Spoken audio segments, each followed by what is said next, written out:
Christian religion, Salisbury homeland, and a random family characteristic. You can choose different options for all these. There are 5 characteristics: size, dexterity, strength, constitution, and appeal. Size and con determine total hit points and unconscious value. Size and strength determine weapon and brawling damage. Dex keeps a character upright or horsed and is used for starting weapon skills and throwing. Con also affects healing rate. App covers starting social skills, attractiveness, distinctive traits, and seating at feast. Skills have base starting values, some determined by your characteristic scores. Most skills are straightforward, but here are a few unusual ones. Recognize is used for identifying people, folklore for general and mythical knowledge, battle for navigating battles successfully, and hunting for navigating Britain's dense forests. There are 13 paired traits, like chaste, lustful, or valorous, cowardly, where increasing one lowers the other. These define how a character naturally behaves. If a trait is 16 or higher, it's famous, meaning the character defaults to the behavior without rolling. Otherwise, in uncertain moments, a player can roll one trait of the pair. If it succeeds, that's the action taken. If it fails, the opposite trait is tested instead. Over time, traits can shift through gameplay.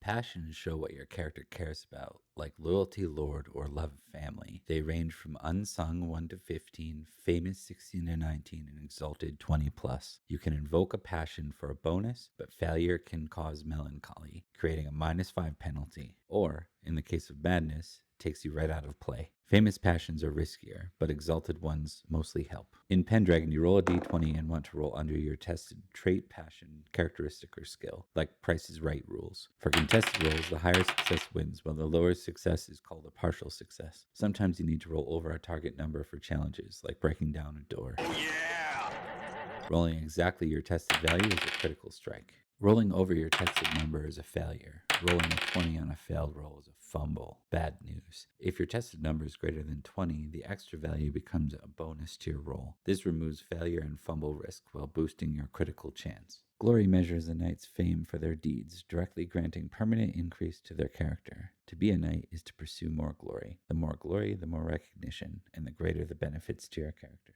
This concludes the basics for a player on how to play Pendragon. The GM can guide the rest. Check out my linked series to find out why you should play Pendragon.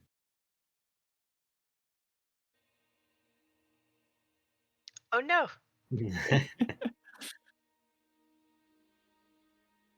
Indeed.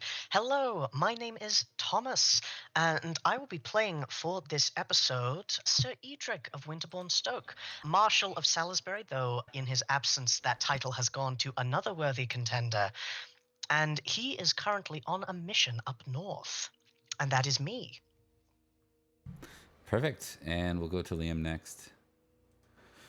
Hi, everybody. I'm Liam. I'm going to be playing Sir Jaren I'm going to be playing Sir Virgil, Baron of Devices, acting Marshal of Salisbury, and I want my goddamn money. Good luck with that. But Zach next. Hello, I'm Zach, and I will be playing Sir Hugon, the freshly knighted young lad who just had his very first grand battle in the Netley Marsh, and it went super well. So well that he passed out from all the goodness of this battle. Just so tuckered out. We'll see where he wakes up. Indeed. All right. And that's a pretty good place to go ahead and get started. We are playing Pendragon 5.2 in the later years of doing so. We'll be moving to Pendragon 6th edition very soon as we move to the next era of play. We are missing Mark sadly today, which was planned, totally planned. We have planned for him to be hidden away while we brainwash him into our cult. So just ignore that for now. But he'll be back for the Crucible Part 2 the next week. And when we do that one, we are going to close the story that we started last week. But with the fact we have 3 of our 4 players here, we're going to zoom back in on all the lovely things that have happened in the meantime. And I think we can probably just go ahead and dive right in with Thomas. Hello. So you are lacking a particular winter phase. I completely forgot about that. So if you get any new check marks, check them separately somewhere in a note. And we'll figure that out in your downtime. You can figure that out. Will do. Actually, I'm going to go ahead and let you do that. I can start with one of the other players. That makes more sense. So you can just go ahead and All right, sounds like a plan. run through your upgrades for the year. And of course, your non-upgrades because you're over the age of 35. So Indeed. I am currently 45, so let me just sort that out real quick. yeah. Alrighty. Yeah. So you do that in silent, and you can let us know any lovely things that happen to you in the meantime. We're going to go ahead and figure out where our friend, the Hugin, the sleepy, as it is, where you awoke.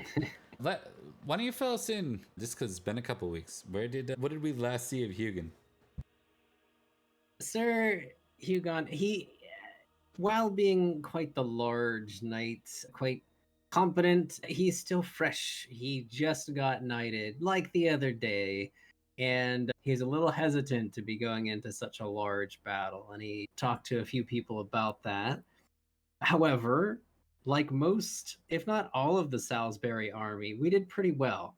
We actually, the rolls were quite lucky, and we were pretty much smashing it. I'm not sure what happened to the other armies in this battle to make it go this direction, but they need to step their game up. Hugon was very successful up until about the end. He tried to push forward to into the back ranks where Sir Dallin was fighting, a very odd man with strange silver armor who accompanied us and to fight back the Saxons. And Hugon was tasked with keeping an eye on this guy, so he wanted to make sure this guy made it out because the retreat was called and we were all pulling back, getting slaughtered in the process. And as Hugon was getting back, he was kind of semi-successful in the retreat.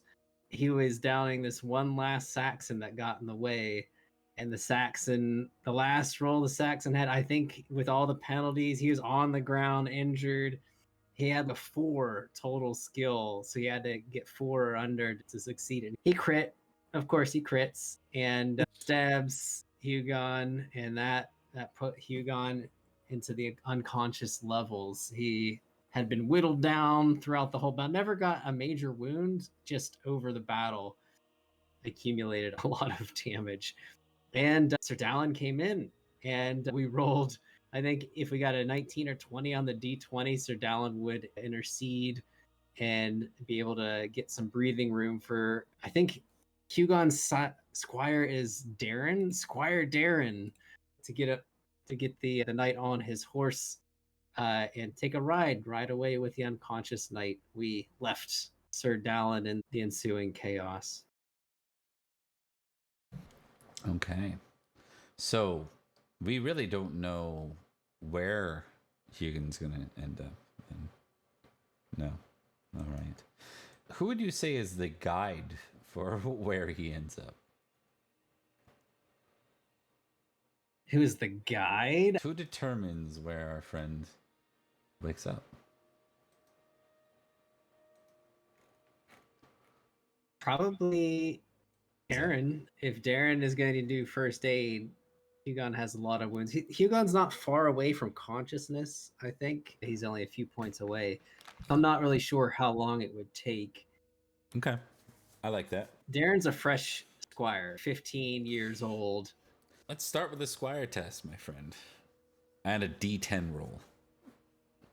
And a D10. Can I roll just an age? Very good. He also, why does it say Squire Court? Oh, I'm on him. So no, fail. Okay. He also failed in the battle too. This squire needs to step it up. You're kicking him out. All right. So roll me 2D100 real quick. Let's see what we get. 2D100, 2194.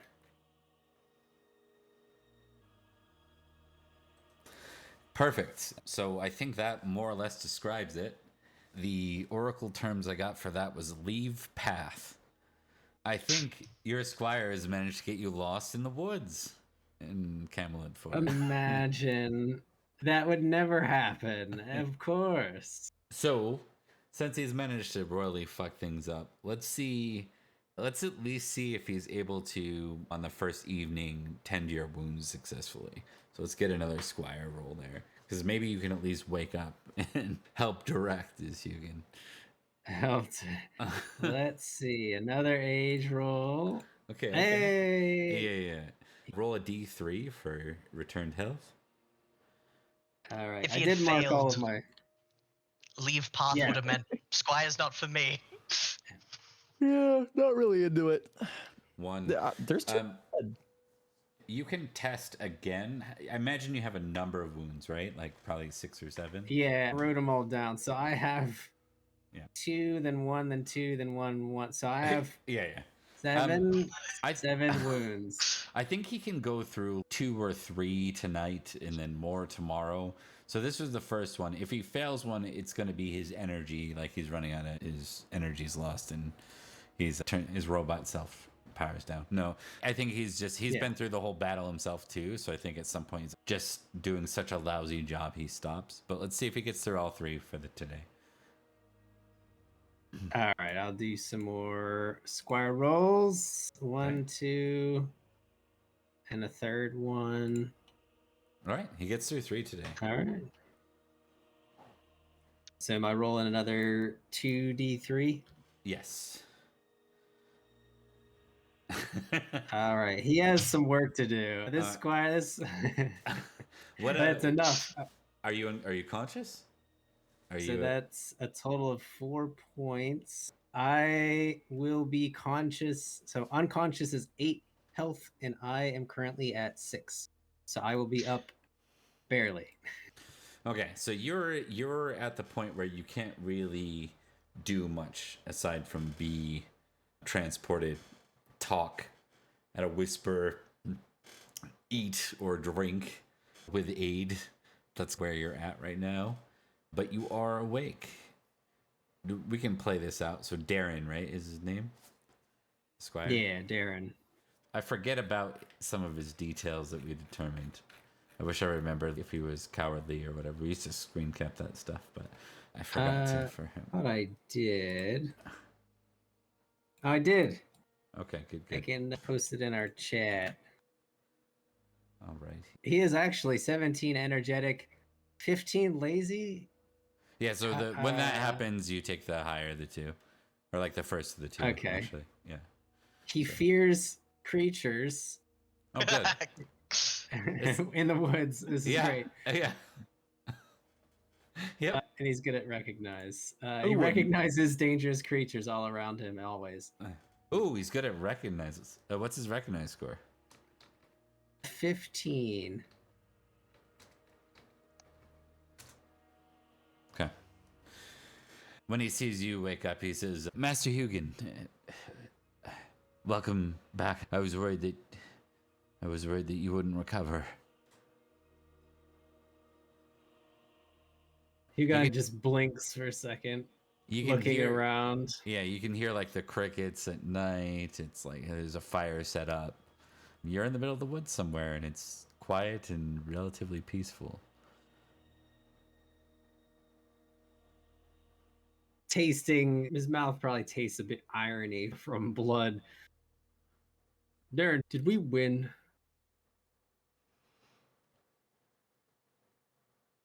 I saw the body of Nanteleod on the way out of the battle. Sir Hugin. They must have found a way to our back lines. There was a call for retreat.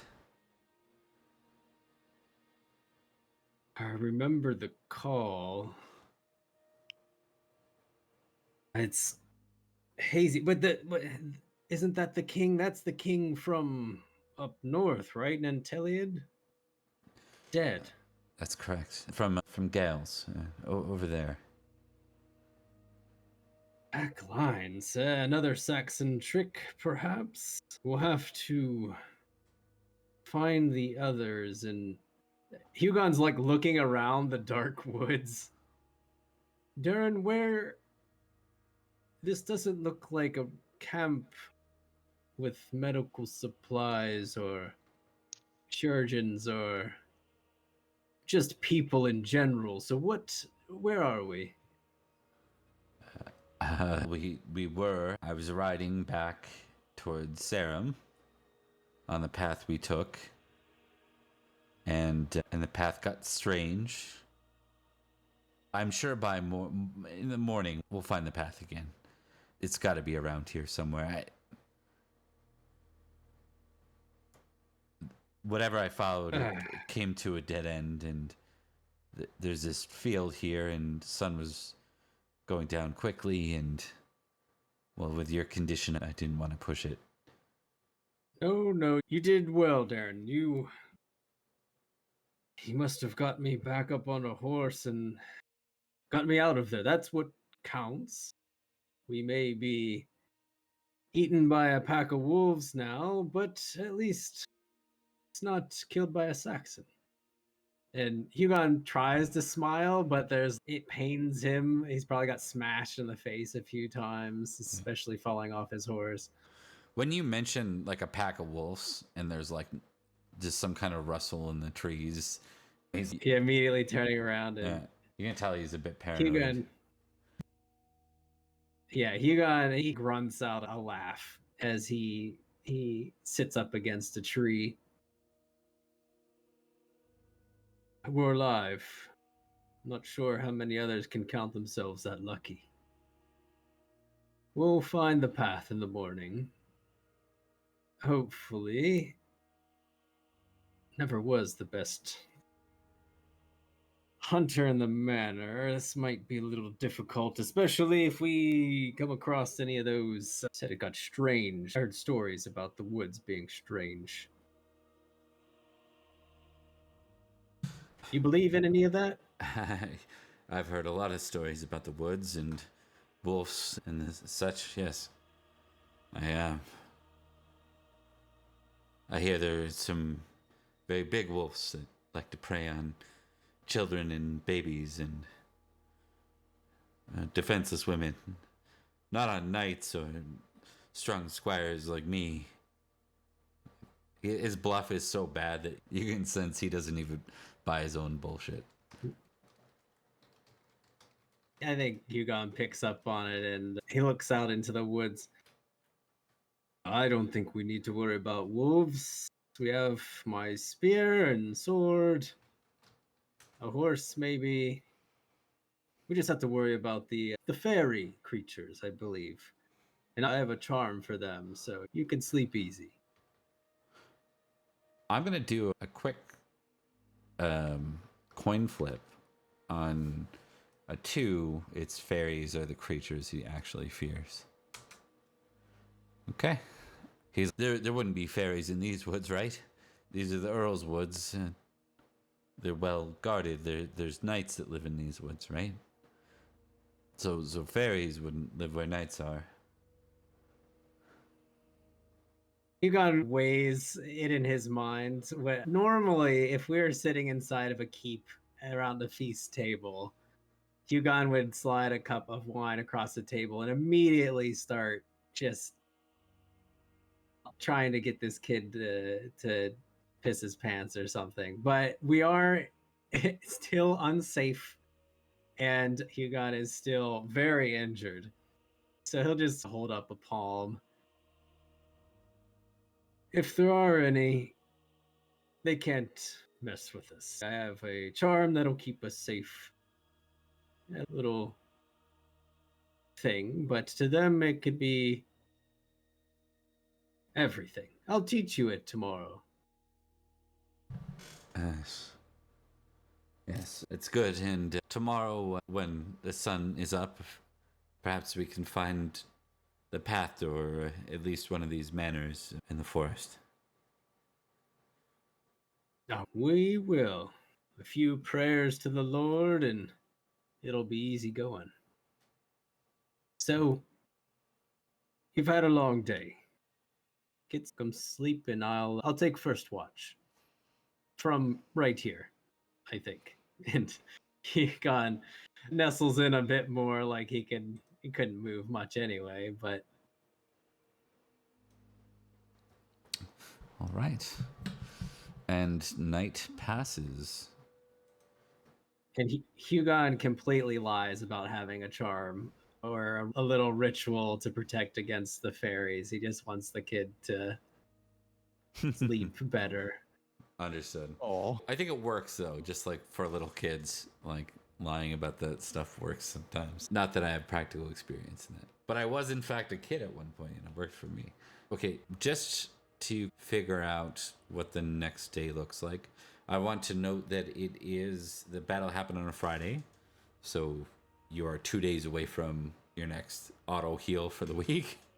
But you are in. Do you have surgery ticked, by the way? Do you need surgery? I didn't get any major wounds or Okay. anything. I got a bunch of small ones. That's good. That's good. That's the significant thing. The next morning will come, and then I think because of where he put you in this field, I think it's pretty much random. I want you to roll a d12 for me. Yeah. As far as a direction, Yeah. no. Okay. 7. Okay. Yeah. Interesting. So we'll put you on pause brief. We're gonna do smaller vignettes and shuffle around as we go. We're gonna go to Liam, to Virgil. Virgil, time to do Virgil things. All right. First question: where's Florence? Second question: where the hell are you going? What happened with you? Why don't you tell us what it was like for the Virgil as we finish Dentley Marsh here? Despite the ultimate failure of that battle, Virgil had a great time. He got to kill people. Overall, his experience was extremely heroic.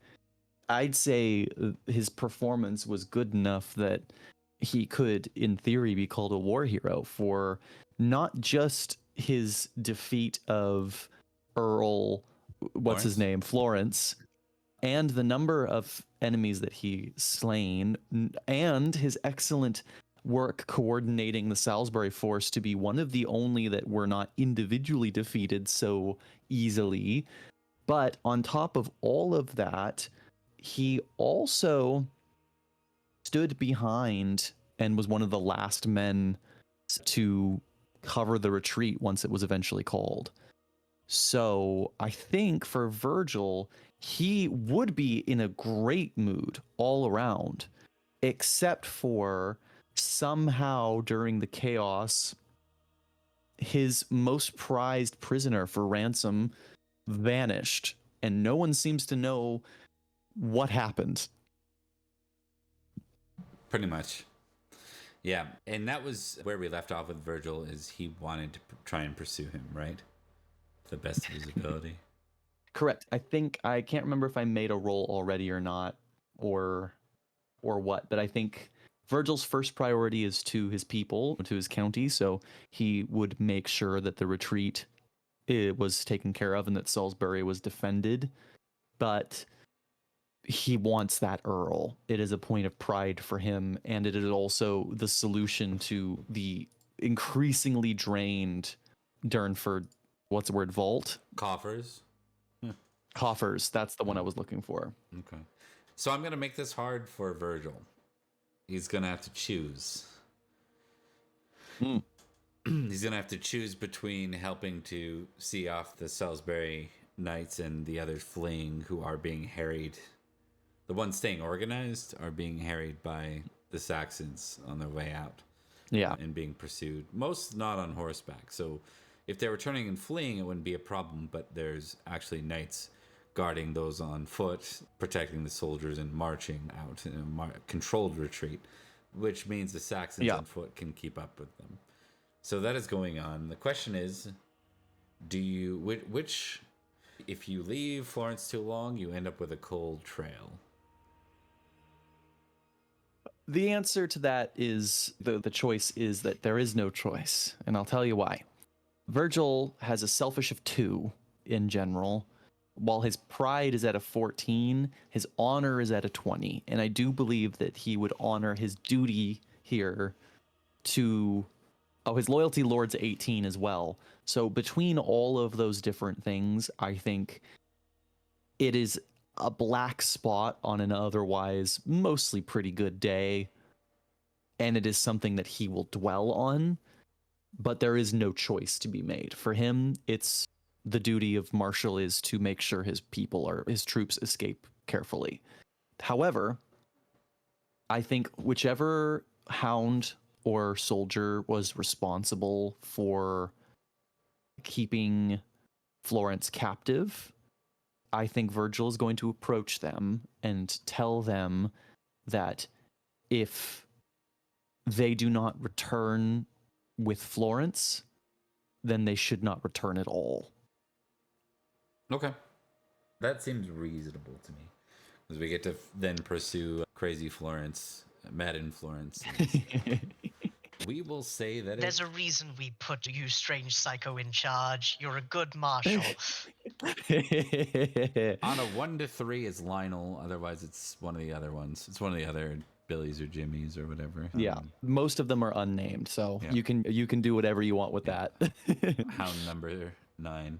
That is done. Now we're gonna get you to roll a d10 for me as you start I love a to D10.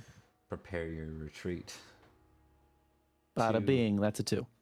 Okay. Roll 2d100. I love 2D100. 98 and 83. Okay. Interesting. Okay, as you're moving through the forest, give me a battle test to begin this. Because you are, I think, still in the thick of things. So we're going to change the music up a little bit. Success.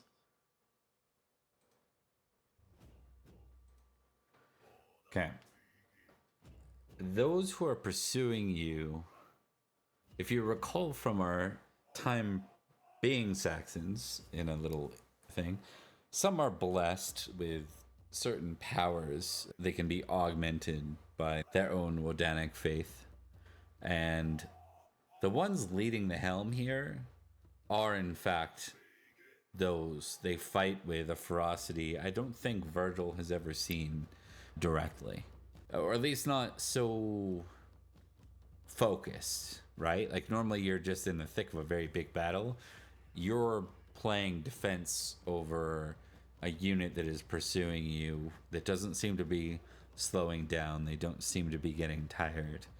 And they seem to be fighting with a strength and ferocity that outmatches even your best men in Salisbury. So it is, you're losing units playing the careful retreat right now. I think Virgil is not the best strategist, but he's famous. He's famous in it now, and I do think he understands that the things that are being lost now are to protect a stronger advantage for what comes next. It's not just about today. So I think Virgil's job is either through strength of fear or by looking up to a guy who has been on the front lines this entire fight. He is going to encourage people to do their part, even if that means hold the line and give your life so that their brothers can make it to safety. Okay, that makes sense. I think you managed to defend out of the forest. Like it's like a couple of days of pursuit, and for a while, for a sense, you lose them. Like towards the crossing, towards the end, you manage to outpace them eventually. As you get out of the forest and you break into the field, you realize in the distance you can see Duplain, so you have a good sense of where you are right now. And you realize that they're going to continue. They're likely going to continue to ravage Salisbury. That's the sense you're getting. As the marshal, how do you want to make your stand against this? That depends. What do we even have left here, and what does it cost us to try to face down these raiders? I think there are, by natural arm, that you can tell. Intrigue tests, actually. Let's determine how well you get a sense of morale and such. I hope everyone else is having as good a day as I am. Yeah. I'm having a great time, so they must be having a great time too. There are definitely those that I think Virgil would claim would be cowards as they start to break off and prioritize a retreat. There are a lot of foreign knights here that are like, that battle's lost, our king's lost, and honestly, fuck Salisbury. Good luck. And so they're not necessarily turning and retreating, but now that there's been this break where the enemy's not upon them anymore, they are in fact exiting. It's not their problem anymore. I think Virgil is going to make an attempt to actually rally some of these foreign knights. I know that they don't have anything that's gripping them here, but I think Virgil's going to try to make a plea, try to appeal to their sense of loyalty to their king and to the battle itself, like their hearts as warriors. Do you want to honor your king by fleeing back all the way, or do you want to make sure that your king died for something instead of nothing? I think that's the position that Virgil's going to try to approach this from. Okay. I will take an orate roll, but given the scenario and the morale, I'm going to give you a -3. May I impassion? You may. All right. I hope I succeed this. Let's see, that's going to be at a +7. I can fail it. It is possible. But I didn't. Oh, I guess I can't fail it. Never mind. But yeah. Okay. Yeah, you can't fail it. What are you talking about? Especially not with a natural 20. I did the So math wrong in my head. What's your base orate for glory reasons? 15. Perfect. okay, there again, this isn't the full forces of the army. Like, people have scattered already, like into groups. Even the way you guys fled on the path, there are groups that separated on the pass. But you probably have about 2,000 men left. Virgil, the force that's yes. pursuing you is big enough to knock down any castle, to siege any castle in Salisbury, including Sarum.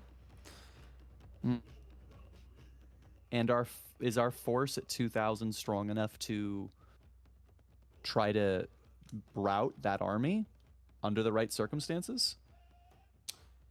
Probably not rout, but you could make a hell of a stand somewhere, like you did at the Bourne River. You could probably do it at the river crossing. Okay. Yeah. Okay, here's what I think Virgil's going to do. He's going to take 2 of the highest renowned knights that he's got with him, whether they be foreign or local, and send them out to try to collect as many of the retreating forces and rally them at the river. And I think he's going to split a very a decent size of his force to set up an ambush for the Saxons at the river, and he's going to try to hold them there and slow their advance. Okay. I will note that Barr takes his leave at this point to head to Sarum to let the Earl know of what's happened. Yeah. Okay, we are going to end that scene with you returning back to the river to try and hold the crossing. We will move to Thomas. Hello. All right. Your first bit is just going to be a little bit more of a high-level narrative, since we haven't seen your character since the year prior. Indeed. And we need to know some stuff. Yeah. I will say I did the rolls for experience. I gained nothing, but I lost nothing either. My aging roll was a 7, so I aged gracefully this year. Perfect. Okay. I used my experience to up my diplomacy to 15 and my hunting to 9. Okay.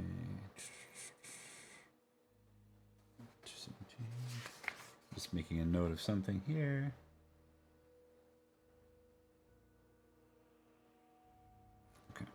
You end up in Malahut. That was your place of locale. Do you remember? What do you remember about why you forewent your position as Marshal in Salisbury to go here?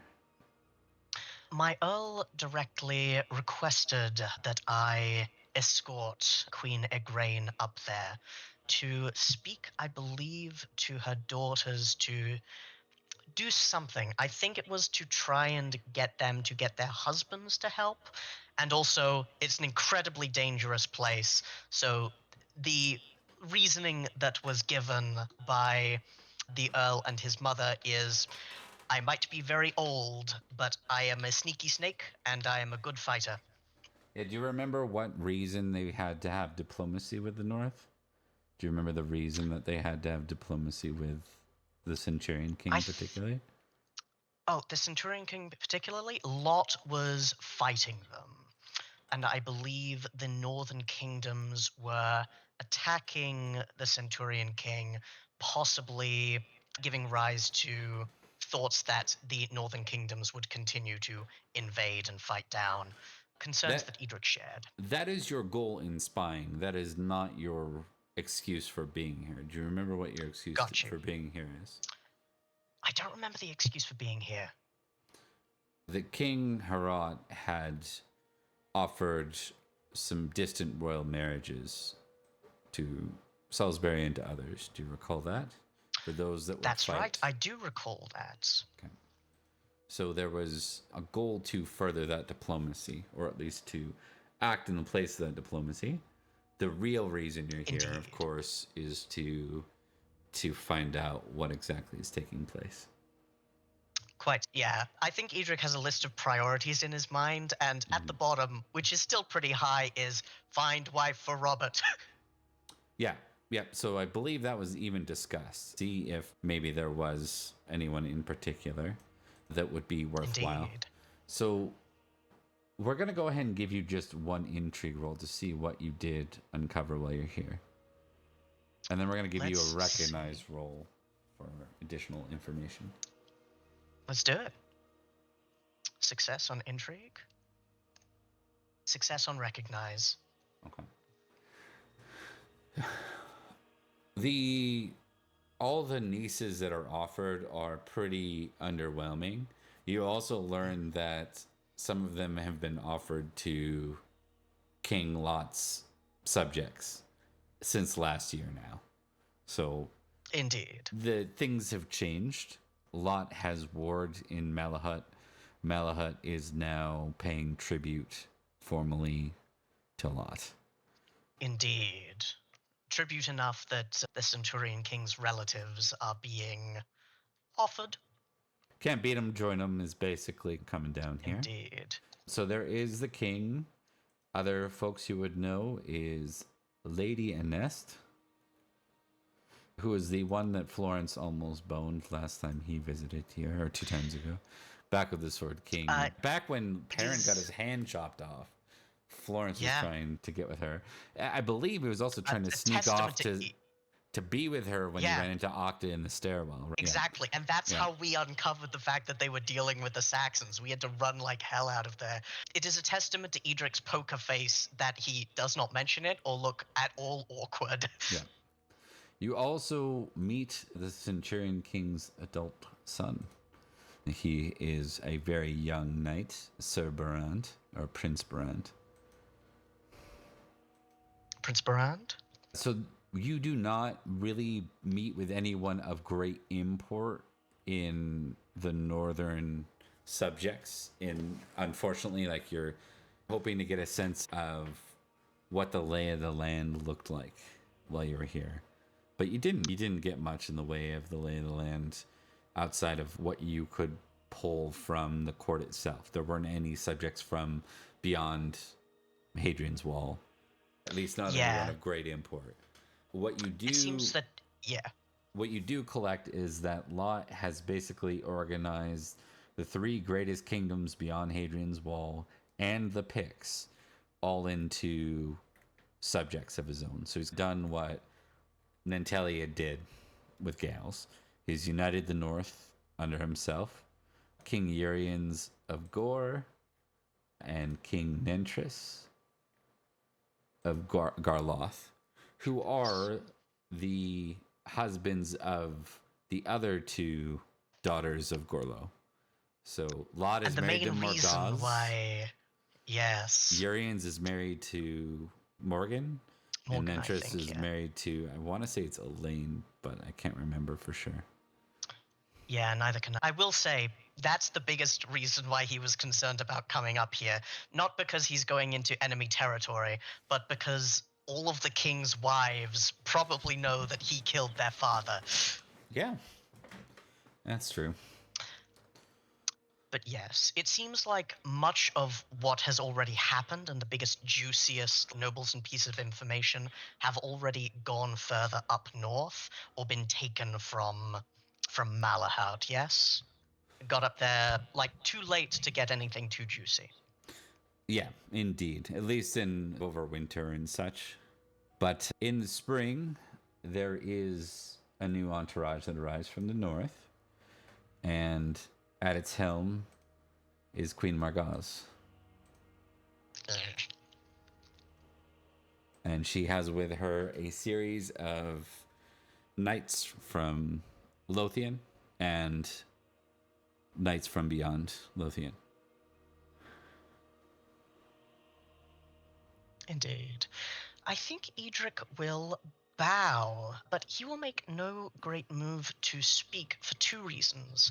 One, because this is a queen, and he is in the presence of his noble betters. And two, because he is there with her mother, and he imagines there will be some reintroductions. Yeah, so at some point there is, she actually shows no malice to you as she actually says, Sir Edrich, so good to see you. Queen Morgause, you as well. My mother speaks highly of you. I am glad to hear it. My And I have father heard once many did as great well. things. Yes. I thought very highly of your father, too. He was a great man. Yes. I trust that Salisbury's faring well enough, given the rumors of Wessex and Gales going to war this year. Considering the climate, it is hard to say that all is well, but I have faith in my county, and indeed those left to handle it in my absence. Excellent. I'm surprised to see that they would send the marshal up north, all the way to Malahide, no less, beyond the lands of Logris. I presume that's for some reason of import. Has your Saxon wife passed? Are you looking for another hand? Or perhaps... No. Ah, She is still strong. I am up here because, in times past, I have known many of the knights and nobles of Malahide. And, as I am sure you are aware, things are changing in the north. yes, of course. Things are changing everywhere. Of course, with King Nanteleod and his strength, he could be High King, the rumor says. Indeed. And I imagine Salisbury would support the descendant of Vortimer. Or perhaps they would support this Winter Prince? I cannot speak to rumors nor folklore. I will say that Salisbury would welcome a return to order. Indeed. If the Winter Prince is the Winter Prince true, he would be your relative by blood. Which prince would this be precisely? Do we know Admittedly, that this I am is... unsure. We all know that the boy, you and I know, that the boy was named Arthur by his mother. Indeed. By my mother. And that boy, if I have the time right, would be just coming of squire age at best. Does That that sounds align accurate. with this Winter Prince? I do not know anything of this Winter Prince. I do not know how old he is, nor do I know his name or face. I believe he is, may I speak cynically? Of course. He is quite likely, if he is not the child stolen by Merlin, someone propped up to bring a return to the seeming line of Uther Pendragon, to order regardless of the reality of the situation. Of course, I am an old man, and I have seen much in my day, but it is possible that this is genuine. I would not know. I have enough of my plate to worry about fairy tales. Make a contested intrigue test. Let's do it.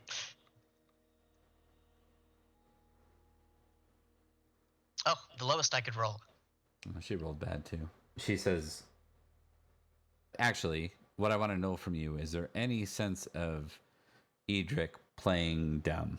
Is there anything where Edrich really feels this is the Winter Prince, or really feels this is Arthur? He does feel it's Arthur. He doesn't know anything much about it. He's being honest about not knowing too much, but instead of being like, "Oh, this is a cynical ploy," this is the one chance that Salisbury has. Come on. Okay. I'm just double checking. There's fervor underneath his tone, but he legitimately doesn't know how old the Winter Prince is or should be. Okay. And when you mentioned the other, someone propped up, and it's like, I'm sure Arthur or Uther would have seen to that. After all, he had that bastard daughter in London. He's had many lovers, the stories say. I'm sure I will that not speak more ill than of one the them. dead, but I will agree. Indeed, it would be distasteful to speak of the dead in terrible ways. But I will make an exception for Uther. I thought you might.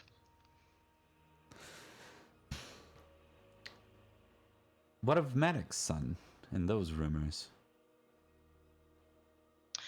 I remember he was the subject of many a search. Some, indeed, that I went on alongside, nights more storied than even the great peers of my age. Nothing was found of him. Maddox's son... Yes, I remember a dalliance he had, but the boy was never found, at least not by me or agents under my command. Nor Siagris' agents. You might recall rumors of hanging household knights in trees out west. I saw many of those hanged bodies myself. It was grim work. Yes. Siagrius lives still, even despite his age and his dangerous lifestyle. Vengeance can do very big things for people, Edrich. I have noticed that. And I think he nods knowingly with a double meaning behind that. Are you still on grand terms with Sir Florence, despite his loyalties to Cornwall? The two of us are on, unfortunately, different sides of a grand political game, with all of the pitfalls that entails. We speak, and when we speak, it is friendly. But, of course, he is loyal to King Idris, and I am loyal to Earl Robert.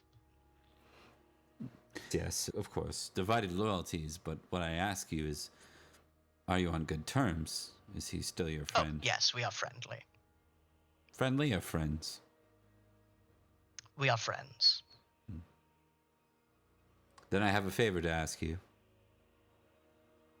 If your honor would allow such menial things. By all means. She shifts a boy who's been standing at the side, almost like one of her knight's servants. She pulls him forward, and He comes forward, but he looks annoyed that she like grabbed his arm, ushered him forward the way like a teen. Gosh, Mom, why you gotta make a scene? And she pushes him forward and says, "If you would have it, I would like you to escort my son Gawain down to Florence. He made an oath a long time ago to see to the support of us daughters of Gorlo, and I trust that he means to fulfill that oath, and has done so in many different ways. If you would have it... I have no doubt he will continue. If you would have it, if you could take the young Gawain with you." Does Gawain, like, Edrich is looking at the boy and sizing him up, scanning him. Does he seem like a normal kid? Is there a shiftiness? Is this child a spy, is what I'm asking. He doesn't seem that way. He stands like tall, like he's got a good stature to him, and he's probably somewhere between 14 and 16. So he looks like he's pretty tall for his age. He's got a boyish face, but maybe that'll leave him over time. He stands at attention, and he seems more like what you'd expect from a squire. If you were to walk by a group of squires, which you've done several times as the marshal, he would be a standout for having good etiquette and maybe a bit of like bravery in him, because he doesn't look like he's not looking left or right or being afraid. Perhaps because he's a prince, that could help. Yeah. I think Edrich does definitely appreciate that, and after a long moment of assessing him, he turns back to Queen Morgause and says, "It would be my pleasure." Good. I suppose we all wait with bated breath to see what happens in Wessex. Rumor has it that Nanteleod means to march on them. We will have to see how that goes. If all goes well, then it seems that we might have a uncontested High King once again. And I will ask, how does your royal husband feel about that? He has made quite an interesting position for himself, as, in many ways, a High King of the North. She smiles and says, "I can't say I speak for kings, so we'll have to see how everything goes, but I will say that King Lot has much respect for Nanteleod from afar. He's proven himself to be a wise and strong king, and he doesn't seem to have any of the failings of former kings of Logres." Indeed.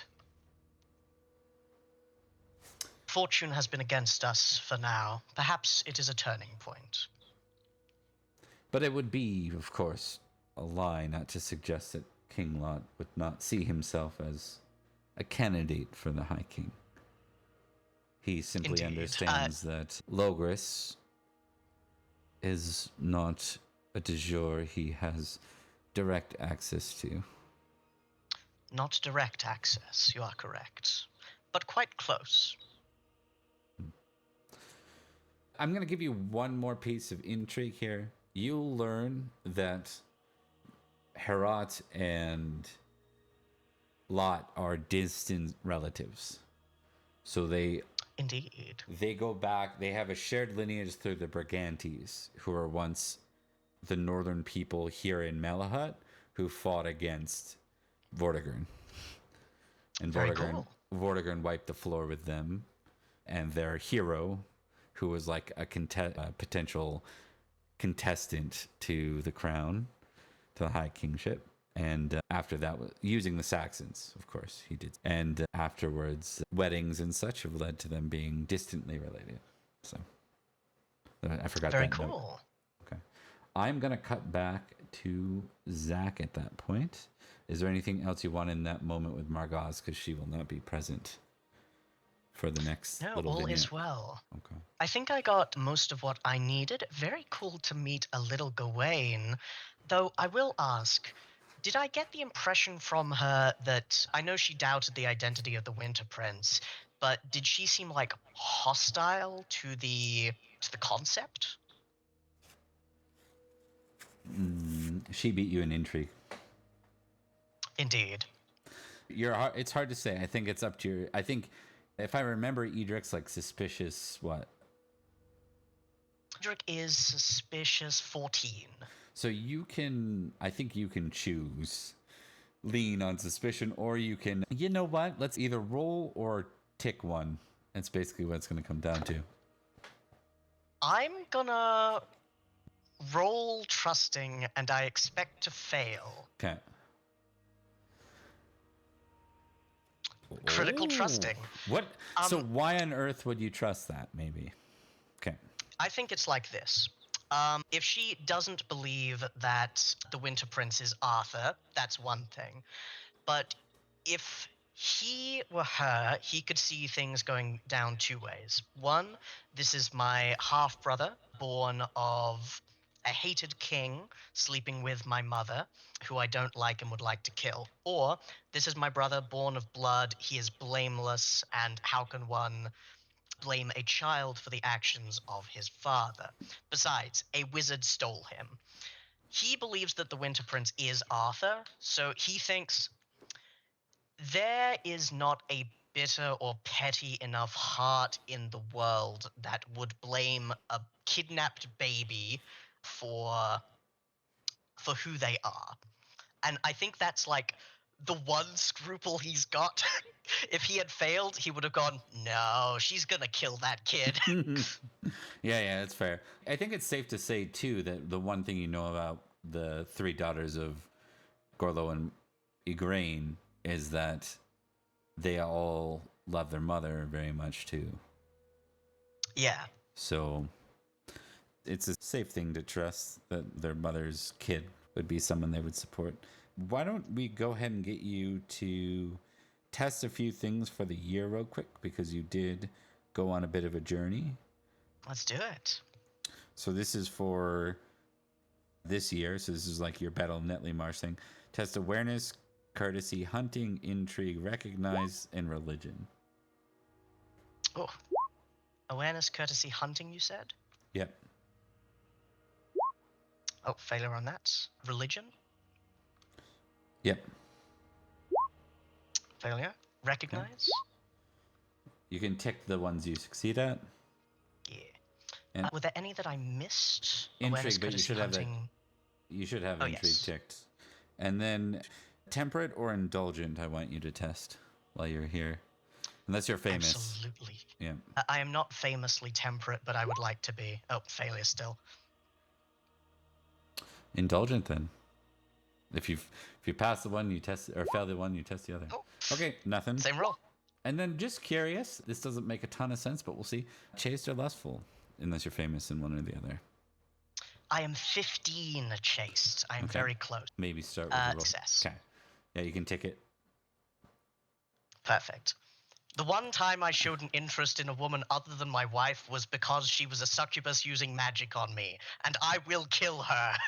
And you can test just to see if you get a check in one of these: homage, fealty, or honor. Let's do loyalty lord, because I'm mostly doing this for him. Oh, failure. Doesn't mean any. It's not like you weren't trying to impassion. Yeah, them, not invoking a passion. Yeah. I don't get depressed. No, you do not get depressed. All right. So with that, we're going to cut back to Zach, who is lost in the forest. Thank you kindly. Yeah. Thanks to your squire. So when we start the next day, would you like to pick the random direction, or alternatively trust your squire to guide you back to the path in which you went off? He took you off. Oh, okay. So not trusting the squire. Hugon is done trusting the squire with directions. Squire Darren did a good job. Hugon is still alive, so he's doing something right. However, this is now Darren the Lost. I think he's gaining the title. Hugon's taken over, and he himself is not great at directions, but he is going to act like it. And I think I rolled a 7 on the last d12. I don't know if we want to roll again or do a hunting roll. Or... You rolled an 8. You rolled an 8 for direction. An 8? Okay, yep, 8. Yep. What we're going to go ahead and do, though, is you're beating me to the punch, so that's perfect. I'm going to get you to roll a d10 as well. And then I'm going to get you to make a hunting roll. And d12 as well. D10. D10. All right. 2d100. I'll do a 1. Oh. 4 and a 73, and I will do a hunting. And this newly knighted knight is awesome at hunting. So good at hunting that he fails. Perfect. So good at hunting, he fails. You gotta love that. He's I just didn't want to make make sure so Liam wasn't trying to talk to us because if he was muted. I was. Okay. I've been saying things, but I was muted. Oh, okay. Okay, you wander through, continuing down, and I need some help here. One sec. I want to know what this means, so give me a sec. it means we run across the questing beast. And we have no idea what to do with that. You have no idea what to do with that. I do. Kill it. But why kill it? It's so pretty. Where is Newton Manor? I just want to find it on this list. It's a little There we left go. of Yeah. Sarum, right? Okay. So you travel for a couple of days in this direction, and you're not finding... Every time you find something that you think is like an actual trail, turns into it's a game trail. And you insist to go on. I think your squire will have 3 more attempts to heal you in this era. You are, of course, not really even able to ride proper, like you are having to almost be brought medically forward. So it's been a slow go, to say the least. Yeah, I think Hugon's, if he gets time, he's probably riding on the horse. Do we have both of our horses, by the way? Yeah. Okay. Hugon's just like laying forward on the horse most of the day of travel, just like laying. So I'll roll the 3 squire rolls. Yeah, 3 squire rolls. I love the image of riding on the horse like a koala. Okay, 2 more D3, and you get your healing rate back because it's Sunday is past. So 2d3. Okay, it's 4 more. So he's treated 6 of the 7 wounds then. And the healing rate comes back too. And the healing rate, which is 3. So I'll get 3 more. So I'm at 17 out of 33. Close. Very close to half. Oh, you're half. Oh, look at that. Look at that. So at half, you can begin to ride normal, like you're starting to get your health back. You're starting to see straight and be able to have the energy to carry on. But you're still a little tired, obviously, from the circumstances. You ride until you hit a river, and we're gonna give you a folklore test. I am purposefully not going to look at the map because I want to be as lost as I can be. Yeah. Folklore. Hugon is also amazing at folklore, as we'll see. Yes, he knows all about the folklore. And when I say all about, all around it, just not it exactly. I think you're doing great. Okay. You basically get to the river and you almost run into it perpendicular, like it crosses the way you're going. So at this point, rivers tend to lead places. Right? That is exactly what Hugon says in his great wisdom to Darren. Rivers, go. somewhere. And that somewhere usually is a port town, docks, people. And I'm very hungry. We need people right now and real food. So, downriver. Excellent. You have a choice to go left or to go right.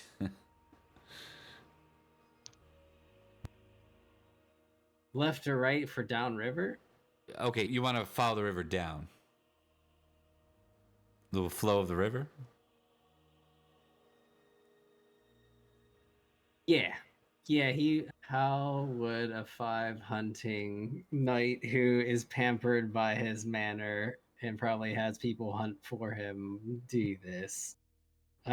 Actually, he knows the Saxons are coming from the coast, and the river probably goes to the coast eventually. Just by looking at maps Yeah. in the past and just maybe scribbling on them or something. So I think he's gonna go Upriver? Okay. All right. hopefully that'll lead into land and eventually a town of some sort, maybe a logging camp. Especially if we're near the forest. Give me an Or in the energetic roll. forest. Let's see. Yeah, I think he's pretty energetic when he's not hungry. He is. Okay. You're keeping good pace. You're able to move along. Your squire can heal that final wound for you as you rest for another night.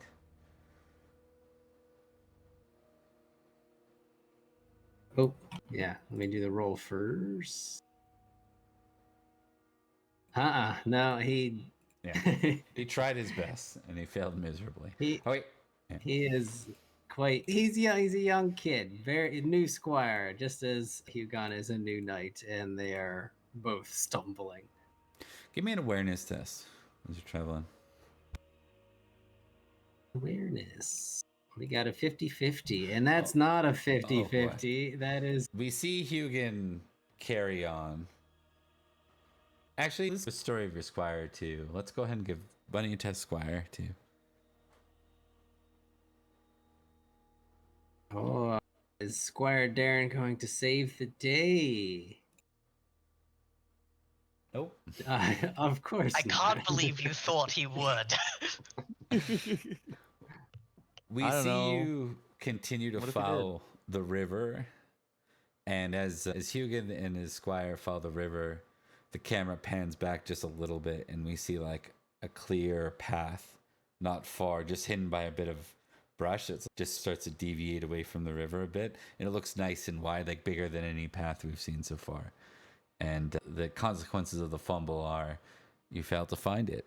So roll me another d10, good sir. I think I saw a fish. I think we could catch a fish. Okay. Yeah, you carry on. A couple more days pass at this point. It'll give you another hunting roll.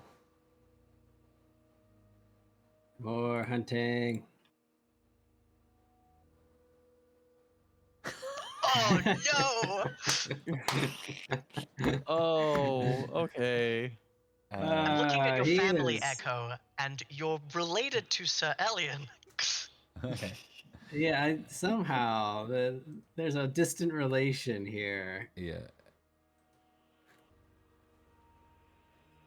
Interesting. Okay. And don't you worry, Hugon has all kinds of charms and little sayings, and you throw grass in the air, protects us from Fae. So we're not gonna go into the Fae world, hopefully. Yeah. You travel for a while, and I think you decide to travel on, not through. How reckless is your character? Oh no. He's actually no, that I was thinking of Korik. No, he's only 8 reckless. 8 reckless. Okay. So Weird it's for not. Newton Manor. It's not an account for that. It's sometime in the afternoon. You're traveling along, and I don't know how talkative Hugon is. Is he? Very Yeah. Yeah. He's very talkative. We realize after a while you've been talking, and Darren's been responding. He's actually tries to be very loyal to you, suck up-ish to you, and you realize after a while, you're like, I've been telling this story for a while, and I haven't actually heard Darren respond. And you turn around and you realize that there is no Darren. There's no horse. Despite you hugging the river, Darren's gone.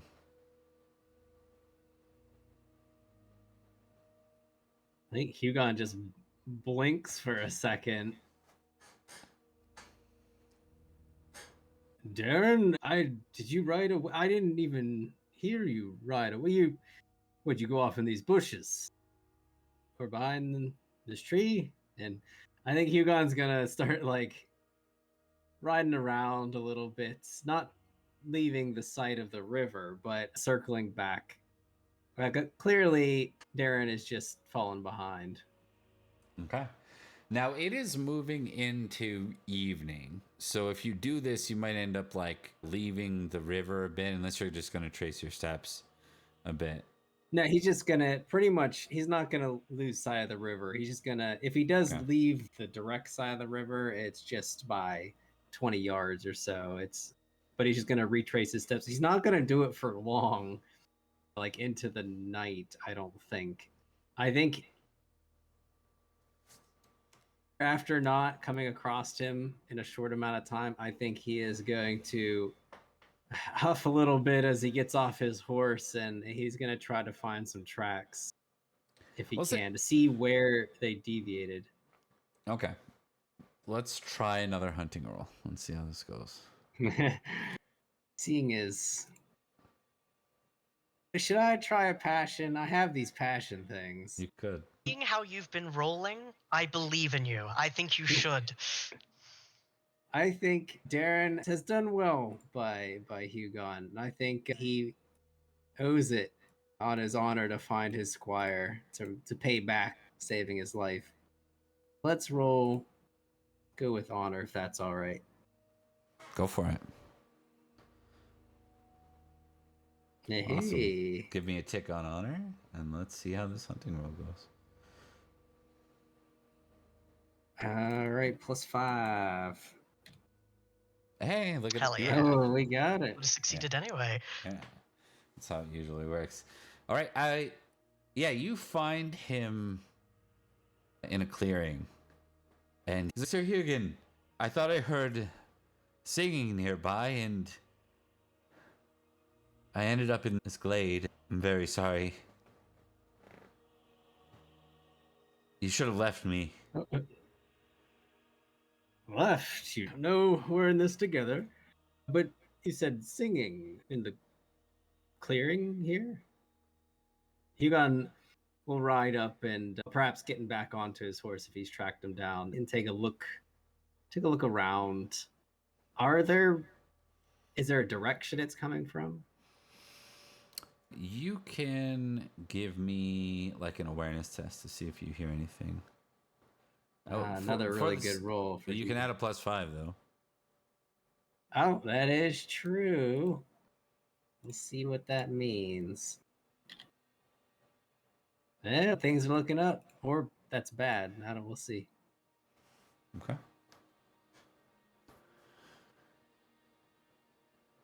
You hear this strange sound. At first, it sounds... You don't hear singing. It sounds like almost like a ghastly dog noise. Like a bark.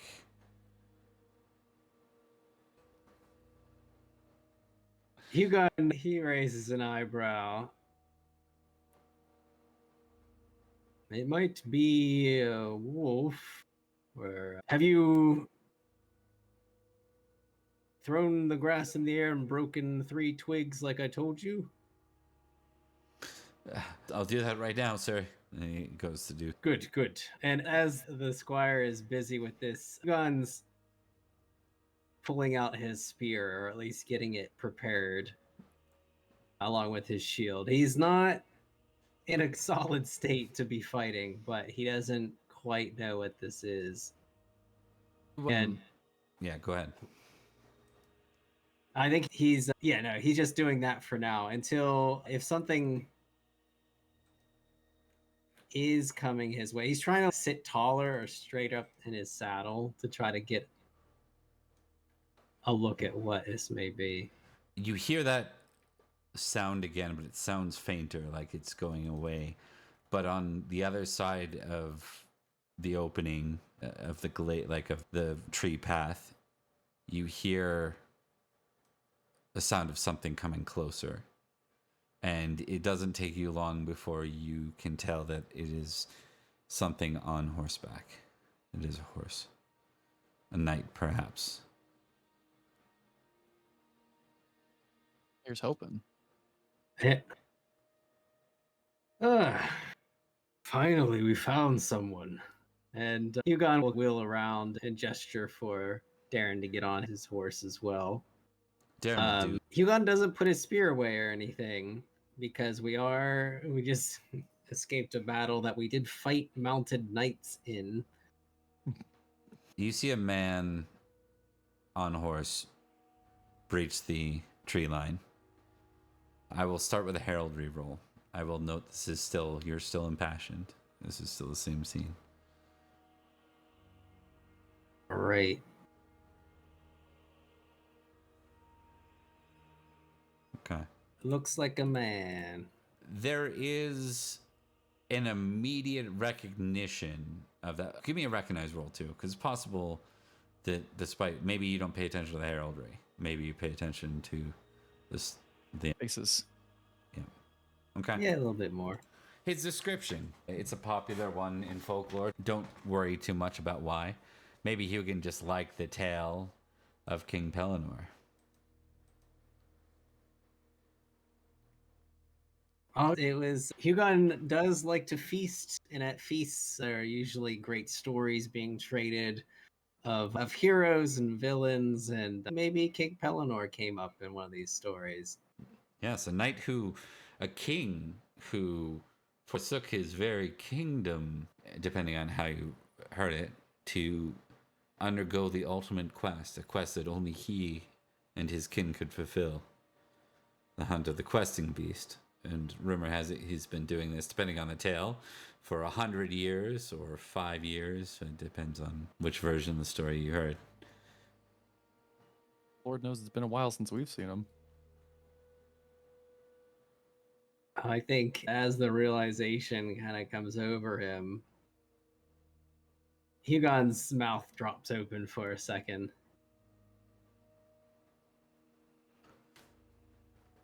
Did you see it, Sir Knight? It by exactly what it? Sir The Saxon, beast. a raiding party. The beast. A beast. Yes. The Gladysand. The questing beast. Have you seen it? He rides forward to you. He's taken aback a little bit. You hesitate, Sir Knight. Do not get between me and it. If you've seen it, tell me. I may have heard it, but I'm not sure if I've seen it. What did you hear? Seeing a semi-crazed man, Hugon instantly points with his spear in the direction of whatever strange dog hissing sound that we heard before. I'm going to test something real quick to see if he even bothers to say anything before he takes off in that direction. That questing beast sure do be questing. Nope. Yeah, so he offers simply thanks, and then he's just full gallop out of the opening and into the tree line, and he is gone. Kings are normally quite courteous, but he's got a very directed trait. Hugon's left speechless, which is rare. And eventually, he's in no state to gallop off after random creatures in the woods. And he looks over to Darren. What I think I forgot to ask that I believe by the description It may have been King Pellinor. Some missing king. The king of no land. Do you think he would be all the way down here? Pretty far south, but I guess if that creature he's chasing after is down here, then I really just wish I asked for directions. And Yugon looks around again, realizing that we are still very lost. And he is very hungry. Indeed. And I don't think there's much more they can do than turn back to the river and continue to go upstream. Indeed. The one thing I will note is that though you'd be camping a little early in the evening, it is a very good camping spot. Oh, in this glade where we heard singing? Yes. Well, where the boy claims to have heard singing, yes. Yeah, who knows what that guy was on about? I say you just close your eyes, relax. Ooh, that's a nice tune. One person heard singing, the other heard weird dog hissing. So if you average the two out, maybe you'll find something normal. friendly. Yeah, it's normal if you average them out. Yeah. You know what? Let me roll. What am I rolling here? Because let's do prudent. Okay, prudent versus reckless. Yeah. All right, and for those that are just popped in, welcome Raiders from Maxwell Flyway. We do Pendragon here, which is an Arthuriana game. We're playing from the rise of King Uther Pendragon to the death of King Arthur Pendragon. The full Great Pendragon campaign loop, and we are, 20, almost 30 years into play. 28 years of play we've gone through so far. And back to Zach. Prudent success means you're good there. You can tick it as well. All right. We'll do a tick, and he is not. So that strange sound he heard, the clearing, along with the singing, along with the crazy kings who appear out of the woodline. This clearing, while it seems comfy, is a no-go. Hugon is going to turn back to the river. The river is constant. It won't disappear on you, and it can lead us home. Definitely. At least that's what he tells Darren. As you leave, you will get to the edge of the forest. You can tell that the forest is thinning, so you are nearing some kind of major opening. You're certain of it. And as you do, I'm going to give you a heraldry roll +7, because this one's pretty hard to forget. +7, huh? Yeah. Oh, all right, got that's it. funny. What a crit. It would have, yeah. Then in that case, we'll discount the crit. I'll be nice there. You're a new character. I'm going to give you glory for it. You with certainty the plain argent shield with no anything on it. You have arrived in the lands of House Default. Default. Is Guy there? Lord Guy is an aged man, but he is still present. And his eldest son, man with 2 N's. Don't say he's aged. He was our peer. Don't say that. He was old when we were young, boy. Yeah, he was Dalen's peer. Nevertheless, we can move. We'll change scenarios. We're gonna go check in on Virgil, but you have officially cleared the Forest Camelot, so you're out of the forest. Until my next hunting roll. Yes, perfect. I will verify, but I believe you get 50 glory for hearing Gladysant. And you'll get 25 glory for meeting the famed King Pellinor. Okay. The Mad Quester. Yeah. Definitely mad. All right. We cut back to a particular hold at the river. We have an army led by one of the generals of Cerdic pushing onward into Salisbury. All of Salisbury is at risk, and we're going to leave this in the funnest way possible to a roll. Okay? Now the roll is going to be not impassioned because it's going to be played out over several different rolls, several different hours. Of course. We're going to roll the general skill plus the number of men fighting. Not like in thousands, but like the first number. So if you've got 2,000, which you do, you get a +2 to your roll. All right. And this is the difference in these rolls is going to determine whether or not you hold for the entire duration, or how long you hold, or if it falls to shit quickly. Do I get any bonuses for using unexpected tactics by trying to set up ambushes? I think I'll give you a +1 for that. Hell yeah. The good old GM doesn't want to tell me no. +1. Yeah. The numbers All are, right. if 1,000 men counts as a +1, it seems insane to give you more. No, than I'm with you. Yeah. I'm with you.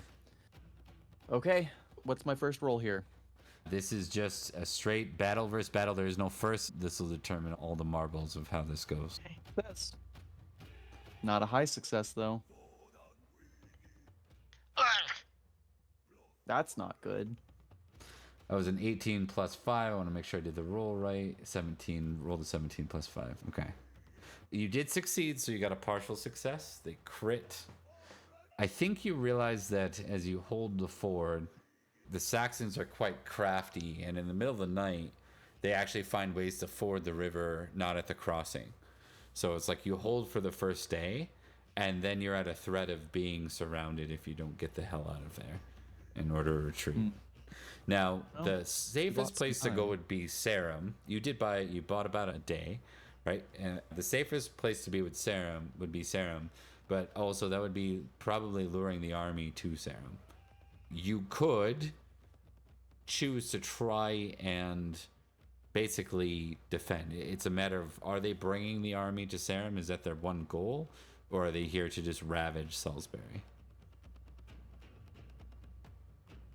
From what Virgil knows, everybody in the world is like him, which means they're going to be going for Sarum, especially if this army is led by a king. Okay. That being said, has Sarum got a defending garrison already? Like a skeleton crew garrison.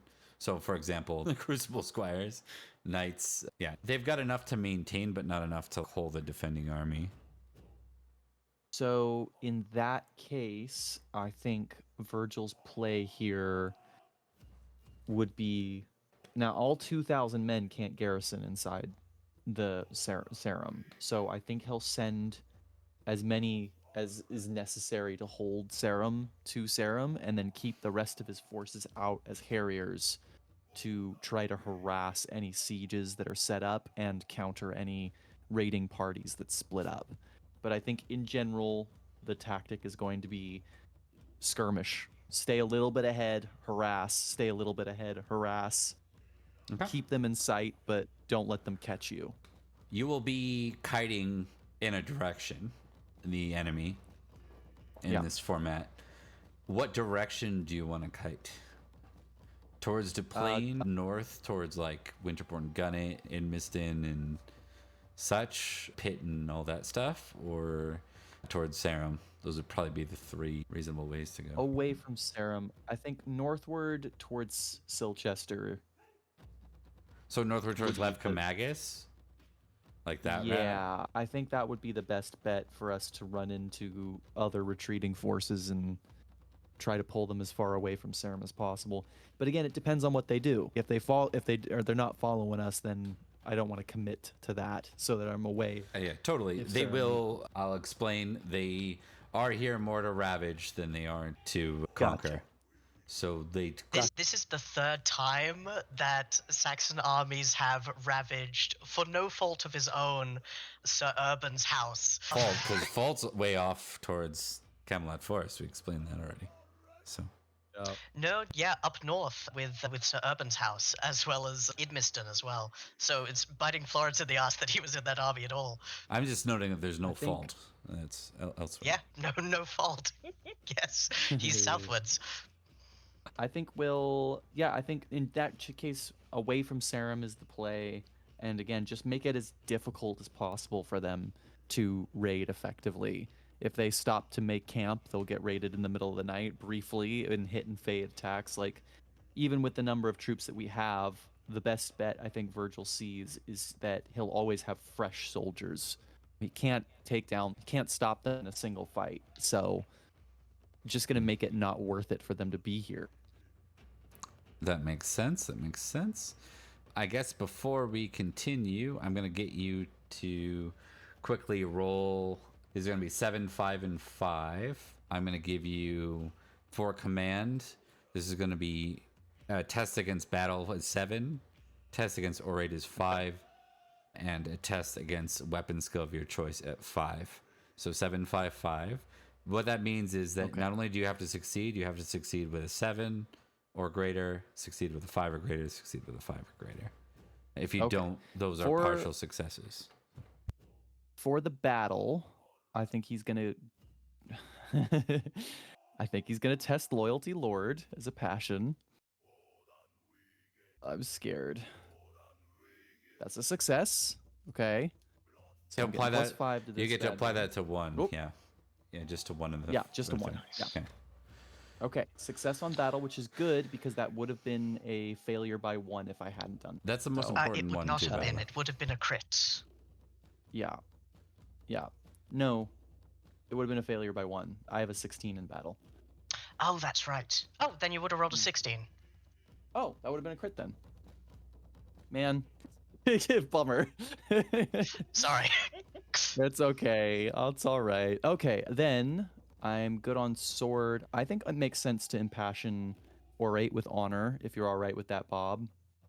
Since it's been a little bit of time here, that those two link. You can only together pretty impassion well. 1 for out of these. Oh, I can only use a passion for 1. Yeah. Gotcha. Yeah. All right, that's a failure on orate, and that's a success on sword. Okay. So things are a little chaotic, but you are largely successful. I think at some point your army gets divided and they start to scatter a bit, but in a positive way. They start to act as garrisons in Cholderton, Newton Tony, Broughton, and Winterbourne Gunnet. Pitton is completely ravaged, as it's just the sacrificial lamb right in the middle of everything. And the rest of the fighting takes place in Idmiston, Winterbourne Gunnet, Newton Manor, Newton Tony, sorry, not Newton Manor, Cholderton, and Broughton. Where do you want to go? And you know what? Even though I can't show the audience this map because I can't figure out why Zach's camera's not working on that screen, I'll show you. So, which of these manors nearby would you be moving to garrison? Oh, that's a good question. Let's see. Pitton's reduced to rubble. I don't care about Sir Gareth. I don't really care about Idmiston. Sir Irwin had his stuff pretty much smashed last time.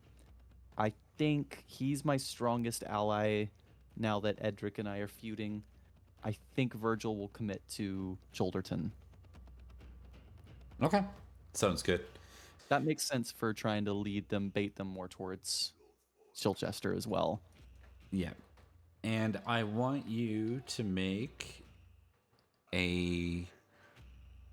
So their armies do split up, but seeing as you held command, the commanding unit will follow you, will pursue you to Cholderton.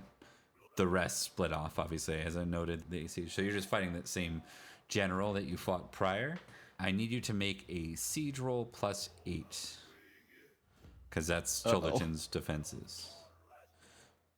Okay. That's a success, baby. Okay. I will note this is contested. Yeah. Yeah. As long as they succeed, they're good. Oh, tie. Oh, Yep, you hold the ground. Like you hold Childerton. It's not without great losses. It will be considered pillaged, but you hold it nonetheless. No, I won't say that. Giving them the finger. Yeah, I think what I mean to say is its fortifications will be considered damaged. It won't be pillaged or raided though. They'll just be highly damaged. And after a while, they will actually fuck off. They will go elsewhere, probably heading towards the direction of Broughton, following the river. Calling that a victory. I'm calling that they are retreating, even though that's not what's happening. Do you want to pursue We them? did it.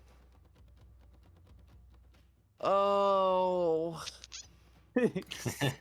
Do we need to roll a reckless roll for Virgil, or what do we need to roll here? I don't know. It depends. Where's the glory here? Is the glory in getting these guys in the ass, or is the glory in being the savior of Salisbury and coming back in and clearing out, using that time to clear out some of the other raiding parties?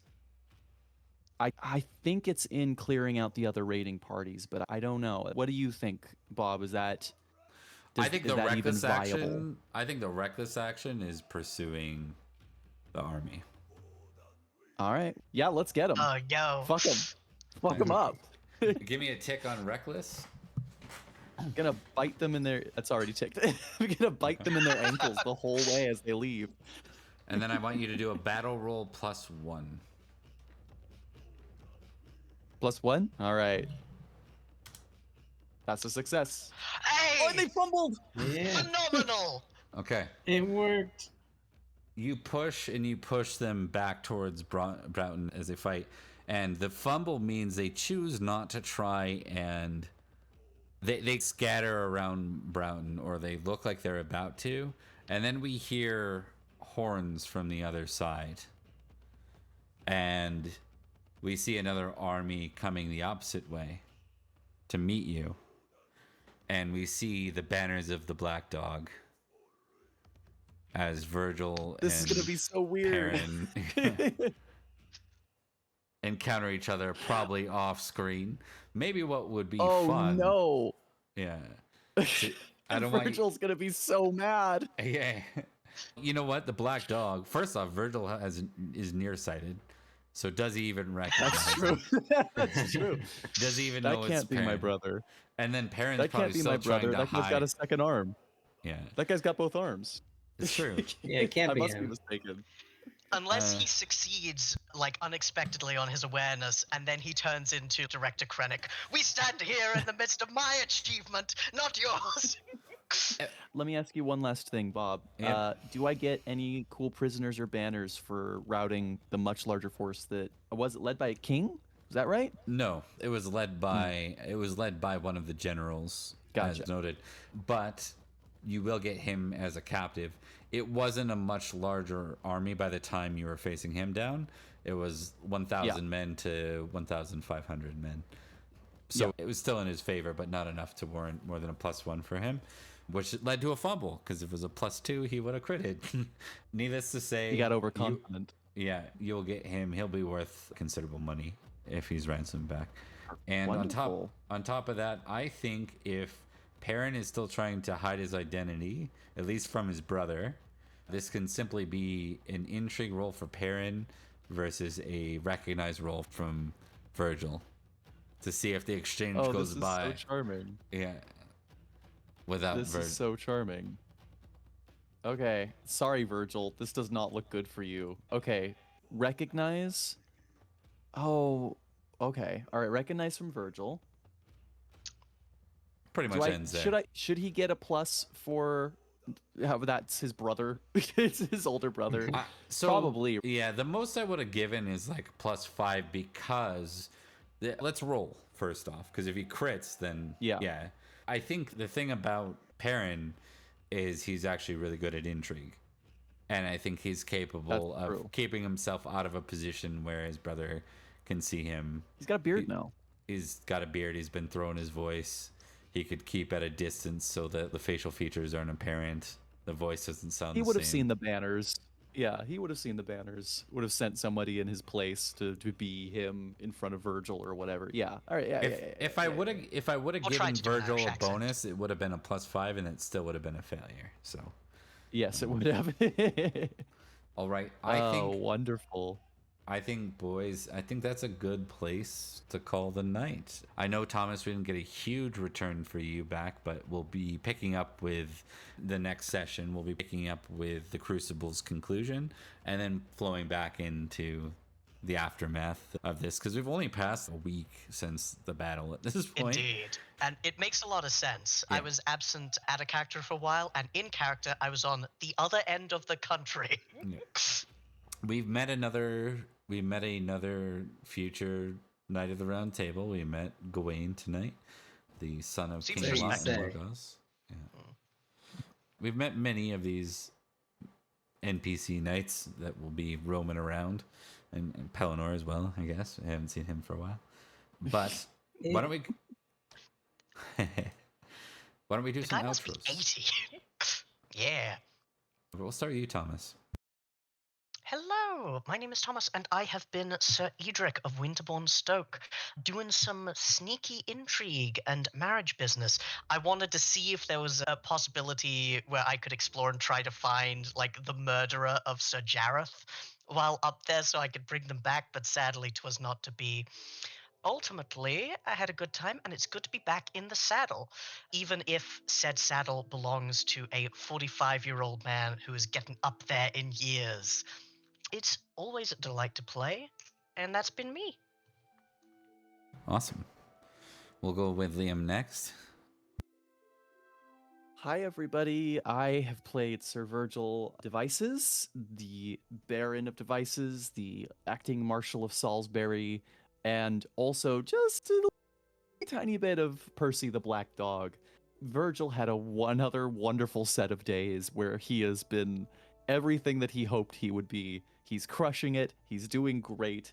And I'm very excited for everybody to sing his praises once he returns. That's what's going to happen. Everybody's going to talk about how cool he was. Totally true. Totally true. We will go to Zach next.